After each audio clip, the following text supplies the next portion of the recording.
What's going on, YouTube? Welcome back to the channel. So you ready to have your mind absolutely blown? I'm going to take a huge risk here. I think my YouTube channel is small enough that I might actually get away with this. Shh, don't tell anyone. But I want to take a deeper dive into why exactly did I decide take some of my US dollars and put it into the Iraqi dinar. What kind of psychopath am I? Well, let's think about this. So, first, let's understand money. Where did money come from? We need to understand that first. So obviously we used to trade item for item, wheat for hay, and this for that, and meat for this. But see, it becomes very, very difficult to get everything you need that way because this person that has what you need may not want what you have. So then we came up with a currency, something that was valuable, right? It was gold and silver usually was the higher denominations for the rich people, and then there was copper and bronze and stuff for the peasants. But there was a medium of exchange that proved to everyone else in society that you contributed. You were owed something. But it was a nice way of earning something from somebody, but not having to repay your, or, redeem your debts with that person. Or whatever, you could take that debt that was owed to you from this person, and you could go spend it with someone else that had something else that you needed. Gold and silver were the perfect items because you can't just create more out of thin air. It takes work to go acquire it, and if you do the work to acquire it, then you earned it. Correct? So that's, yeah. And silver has always been money, even up into recent times. Gold and silver, right? Our coins. These are all 90% silver. They have a different sound to them than regular quarters. They have a different feel to them. This is real money. Right? But then carrying around these big sacks of silver and gold is inconvenient. It's heavy. So we needed a more convenient way. So this is the way I look at it. I think this was the first form of a check, an IOU. And you could take these pieces of paper, someone would give them to you, and it's like an IOU. Here's the check, go to my bank and cash it, and they'll give it to you because they're holding it. Right? So you could take these pieces of paper, go into the bank, and exchange it for your gold and silver. So yeah, that was our first. That's just how I look at it. It was the first check. Right? But then after 66, we came off the gold standard. No longer do these bills represent actual money, gold and or silver. It's all in trust. It's all trust and faith in the system, right? And it evolves slowly over time because obviously, let's say I earned these checks. It was much easier to just hold these than go to the bank, exchange it for real money. And now I have the real money, but it's heavy. But instead of doing that, I know that I have this. So at any time I could go get the real money. But instead I could just hold this and use this as an exchange and get the things I need. And I don't need to go get this stuff. Heavy gold and silver. So it was a convenience thing, I think, more than anything. And obviously from there, we've gone on to credit cards and debit cards. And then obviously Bitcoin has been rolled out, a digital form of currency. But at the end of the day, what really gives this worth? trust that your government's going to do the right thing. Gold and silver has always been money since the dawn of time. So now let's dive a little bit deeper into, well, why would you just get another paper freaking currency then? Why would you invest in this? Well, this one is going to take a little bit more explaining. And you're going to have an open mind here and think with your squash. So let's first go look at the dinar. So if you Google the Iraqi dinar to USD, and then click on max, this little max button, and then go all the way back, you're going to see in December 5th of 2003, one Iraqi dinar was worth $3.35. Remember that number, $3.35. Okay, what is the most valuable currency in the world right now? Right now. Did you think it was the US dollar? No. No. No, no, no. You couldn't be further from the truth here. It's actually the Kuwaiti dinar is the most valuable currency in the world. And you notice right here where it says why it is the most valuable currency in the world? Kuwait's economic stability is driven by what? Oil reserves. An asset, a resource that's beneath their feet, combined with a tax-free system. But wait a minute, I thought if we didn't pay taxes, that our roads and schools would go to shit. Well, wait a minute, we're paying massive, ungodly amounts of taxes now, and you almost need four-wheel drive to drive through some towns. The schools look like they're falling apart at the seams. But yet over in Kuwait, I mean, their roads, buildings, everything is beautiful. The richest country in the world. Okay. Well, let's click on this. Let's get a little bit more information. So, yep, look at this. Kuwaiti dinar, number one, comes in at $3.25 US today. Today, this is in 2024. The Iraqi dinar was at $3.35 back in 2003. So where do you think the dinar was on this list? Just saying. Number two, another dinar. Number three, a rial. Number four, another dinar. Then the pound, then the Cayman Island dollar, then the Swiss franc, then the euro, and the United States dollar is sitting at number 10. So let's think about this. Let's use our squash here. Where do you think mankind started? Where do you think it kind of came from? I mean, as far back in history as we can go, we see that it started and came from the East. I mean, you can go so far back in history and see that it started in the East.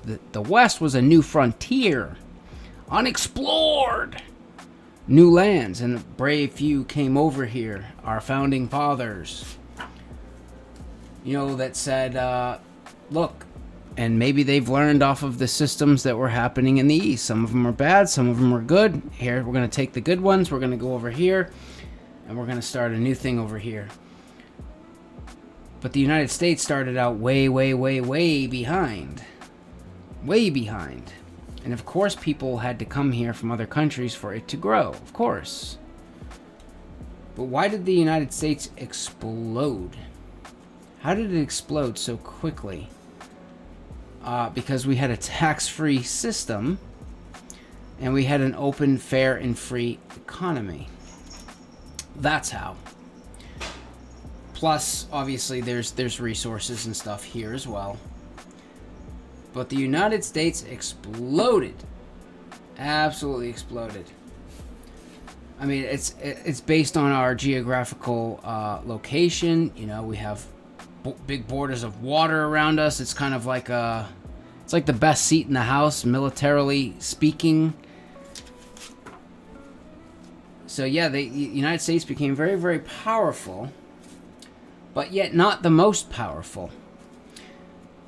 And I believe, this is my belief, and I don't know if it started here in the United States, or if it started in another country, or if it started in multiple countries, and just the richest of the rich, the global elitists, the ones that want to control and own everything, said, okay, let's put our heads together here, and we'll use whatever country we need to use at the time to get this job done, but we want to take over the entire world and control everything. So how exactly do we get that done? Because I do not believe for 1 second, that, see, first off, I think it's okay to have pride in your country. I do. No matter where you're from, it's okay to have pride in your home. Doesn't mean one's better than the other. It doesn't mean anything. It means you have pride in your country. We're all human beings at the end of the day. We all live on this planet. It doesn't matter if you have pride. It doesn't mean anything beyond that. Right? So I don't believe that it's not the United States people when I speak of the United States. So I don't want to come off sounding like I hate the United States, because I don't. I have pride in my country. But I do not have pride in those that are pulling the strings. And I don't think this is just a United States problem. Because if you look at Europe, if you look at Australia, if you look at Canada, I mean, you can look at a multitude of different places and you're going to see the same narrative, the same bullshit going on. And it seems like they're pushing for the same end goal. But what is it exactly? First off, why would they go, what happened with the Middle East, right? If they're the biggest superpower, then all of a sudden, something happened, there was a war, of course it's a catastrophe every single time, we need to go over there, we need to do this. The Iraqi dinar crashed in value. Probably was at the top, but then it crashed. I'm assuming it was probably one of the most powerful currencies at one point, and that's kind of why they picked that one. The global elitists decided to go after Iraq because they were becoming too powerful and too strong. Why? Could it be the oil reserves under their feet? Yeah, I think so. So then after all of this stuff happened and planes flying into buildings and all this whatever, the Iraqi dinar crashed to zero, not zero, but it crashed hard. And the United States went over there with these things and said, now you're going to transact in these. And we're going to make an agreement that if anyone wants to buy oil, it has to be done in dollars. The petrodollar. Right? So now if countries wanted oil from this area of the planet, they had to use dollars. So that gave the Federal Reserve an unlimited amount of printing that they could do and not cause hyperinflation in the country, which any other central bank could not do that because they would go into hyperinflation right away. So it gave them a little bit of a tool that they could use. But then you'll notice if you look over at Russia, they also have a lot of oil. They had a pipeline that was coming out. They're actually starting to make deals with other countries saying, hey, we're not going to use the dollar anymore. And then all of a sudden, this pipeline that was getting built got blown up. Is that a conspiracy theory, or does it seem like there was some sort of incentive to keep that oil from being transferred in other currencies besides the US dollar? They were going against what the United States elitists wanted. And all of a sudden, that pipeline got blown up, and nobody knows who did it. No one knows. Okay, well, it seems to me that the United States globalists, their plan is not working. People are catching on. They're tired of the weaponization of the money. And now Iraq said, no more. We're done with wars. We're done with your stupid dollar. We're done with this shit. Get it out of here. We're in our economy, we're not going to be transacting in dollars. And maybe they'll still transact in dollars for oil, maybe for a little while longer, to play ball. But in their economy, doesn't mean they need to transact in these within their economy. Maybe just for oil, that's fine, whatever. So they're making it illegal now. They're actually arresting people. No more dollars. They're going back to their own currency. So it would appear to me that the whole like weaponization of the dollar and controlling, they were trying to get their fingers in the pie, the oil pie, basically, and it's failing. It's not working. So, okay, we got to come up with a new plan. And what is that new plan? Global warming. How convenient. We got to get off fossil fuels, guys. It's destroying the planet. Do you think for 1 second, if this worked, and all of a sudden the whole entire world was only transacting in dollars, only, and there was no pushback and it was all good, that we'd be going through this global warming thing right now? I don't know. Seems all too kind of fishy. Yeah, I don't know. I feel like it's the next it's their next best plan is to blame it on global warming. Oh, we need to go all electric. We need to get off fossil fuels. Again, to what? Take the power away from the Middle East. That is their goal. And I don't think it's just the United States. I think there's many countries involved in this. The global elitists. They're actively trying to strip the Middle East, which has been there for much longer. And they're bigger for good reason, because they've been there for a long time. And it seems like they're doing things right. No taxes. And they're using the resources that they have. And I don't think anyone argues that we should do good things for the planet. I think every country should get on board with that and do good things for the planet. But within reason. You know what I mean? Within reason. You can't expect people to just... we've been on fossil fuels for so long, you can't just shut it off and force people.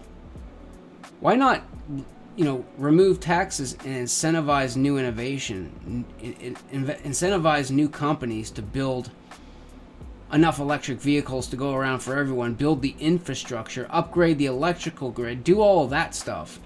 Put in power banks. If really that's the goal, incentivize it. And I guarantee it'll get done so freaking quick. But instead, they're like, no, we're just going to punish people. Does that sound like a dictatorship, possibly? I don't know. Just saying. So yes, the Iraqi dinar. Now we're back to this. The currency crashed. You're looking at everything that's going on in the world. The dollar is failing. As soon as all those dollars come rushing back, because most of the US dollars are not held in the United States. So when they all come rushing back because people don't need them anymore, say countries start a new currency backed by gold. Zimbabwe, they just did that.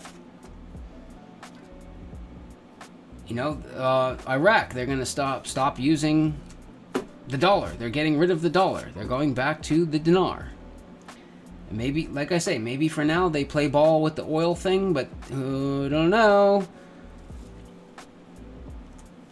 So it's looking good. I mean, the Iraqi central bank and prime minister have been talking about revaluing their currency.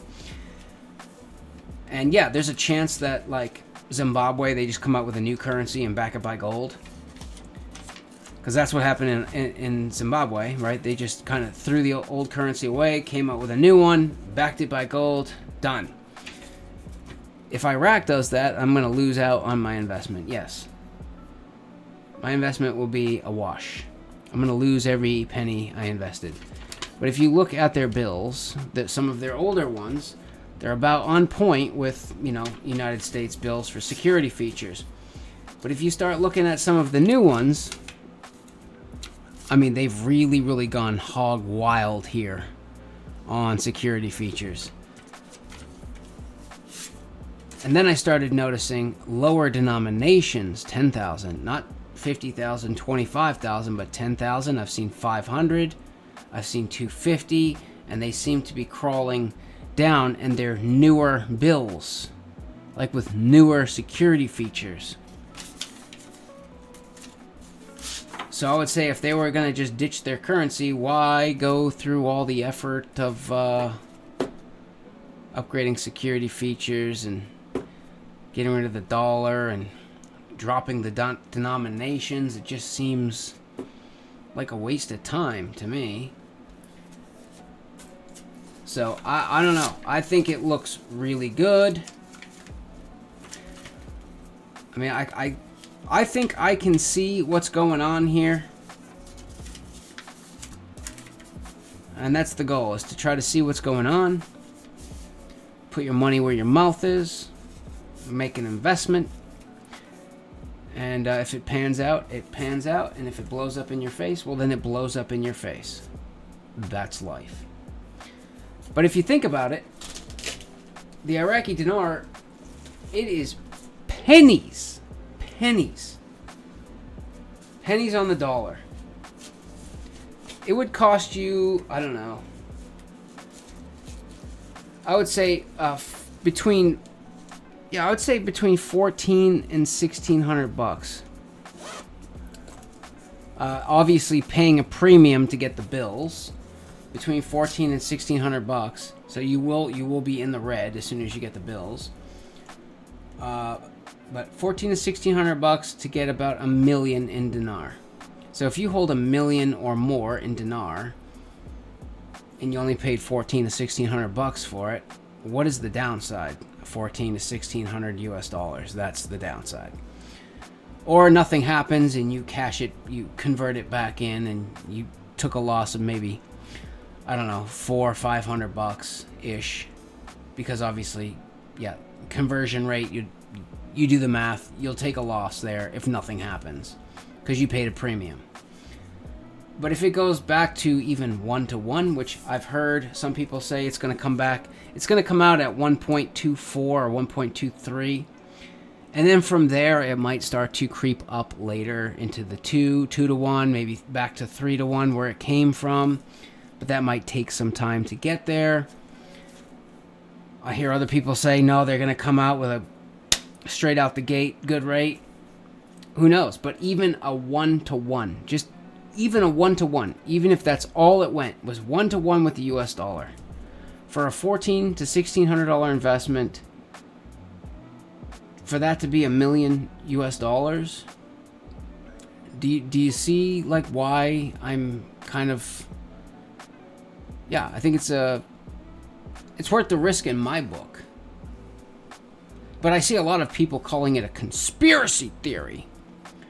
And it's a scam. Don't fall for it, you poor idiot. But dude, it's like anything else. I've noticed, especially these days, you know, it's like when Tesla's dropping, it just hit a bottom. That's when the news and the media comes out and YouTube, and they start squawking like, Tesla's going to zero. Tesla's going to... Oh, God, Elon missed deliveries. You know, and then when Bitcoin's at the top, the very, very tippy top, that's when the news, the media, and YouTube, they start coming out going, well, Bitcoin's at all-time highs. It's gonna explode. I mean, you gotta buy now. You gotta buy now. And then what happens? Like a week later, Bitcoin crashes, leaving you as the bag holder at the top. Or Tesla just hit a bottom, and you sold because you freaked out. And then a week later, it explodes and goes to new all-time highs. Conveniently, it seems like conveniently they always kind of squawk at the wrong time. And you should be doing the opposite of whatever the mainstream is telling you. So that's what I've been doing. I've been doing the complete fucking opposite. Sell Tesla, it's gonna crash. I bought $2,300 worth of Tesla last week. Okay. It's a scam. I'm in. Conspiracy theory? Yeah, I'm in. Because if you look at the past track record of conspiracy theories thus far since COVID, they have an extremely good track record. Really good track record.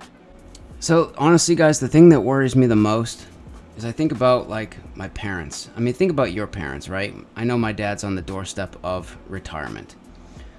And you look at our national debt and you see how crazy, it's just out of control. And it's like, it looks like it's impossible that could ever get paid back. And it's not. It's never going to be paid back, and they know that. It's a game. It's all a big game. And see, here's the thing. My dad he did what he was told. He worked hard. He saved his money. He invested into his retirement account. He bought a house and paid for it. He never bought gold or silver. His entire retirement consists of these things. So what happens, like, say, for instance, because it is coming, it's inevitable, it will happen, like Bank of Zimbabwe, $100 trillion. It's worthless. It even has like a little middle finger right there, it looks like. Son of a gun. Because that's about what you're going to get with this. Can't buy a loaf of bread, worthless. Actually, the only value it does have is you could potentially wipe your ass with it if you felt like it, or maybe use this as kindling to start a fire. That's about it. So I hope when that all starts happening here, we start going into hyperinflation, that they can stop it, soon enough, or before it gets bad, maybe by revaluing the currency, resetting the currency, pegging it back to gold, whatever they need to do. I know that national debt's never going to get paid off. It's never going to be paid off. So maybe they come out with a new currency. It kind of seems kind of odd that the digital currency stuff started rolling out, in perfect time to get people used to it, talking about it, comfortable with it. And then there'll be a big catastrophe, some big major event, and now we have to go to a central bank digital currency.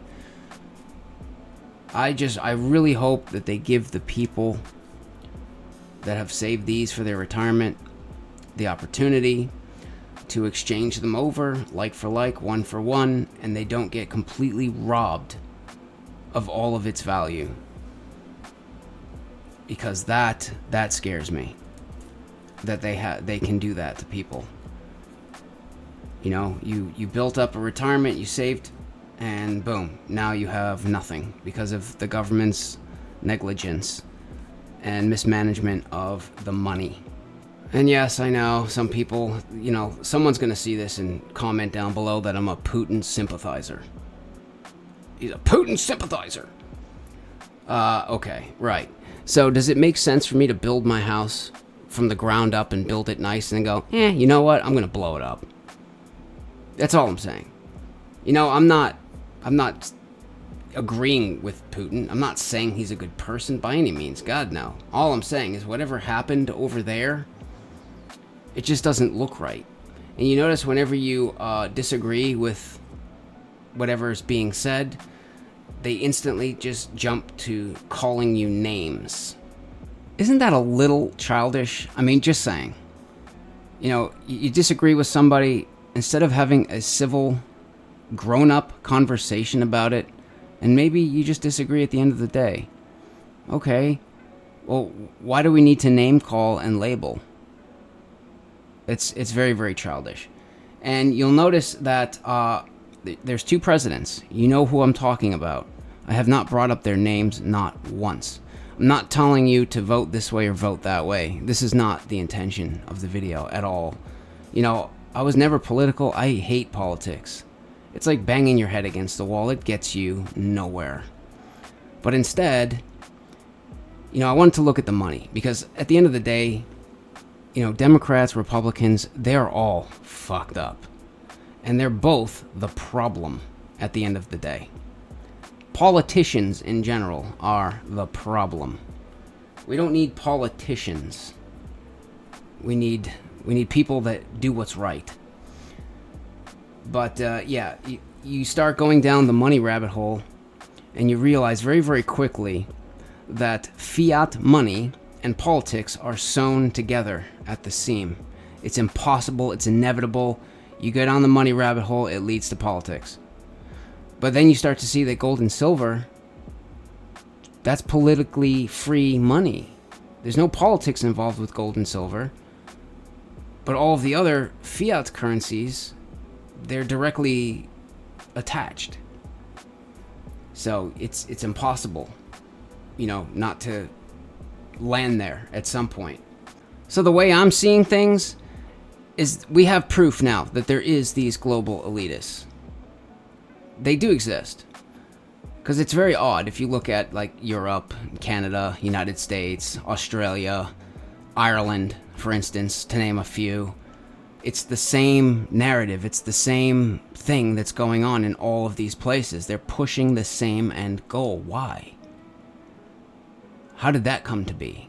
I thought we were all kind of independent states doing our own things. And yes, I do see on how we should agree on things worldwide, but like, yeah, it shows that they do exist, right? They are there. And the way I see it is they were not elected by us. They shouldn't be pushing and pulling strings, but yet we have one president in the White House where when he's in the White House, these elitists can push the buttons and cause things to happen. Versus then we have this other president in the office and they lose their button pushing power and they're very, very upset about it. They're angry. And they're doing everything in their power to slander him, call him names, and keep him from ever getting into that White House ever again. And I could be talking about either one of them here. Because that's happening on both sides right now. Both presidents are being slandered. Both of them are being called things. So I'm not saying vote this way or vote that way. I'm saying go do your own research. And yes, I know some people will call me a conspiracy theorist and I'm crazy. Okay. I'm putting my money where my mouth is. Are you? See you later.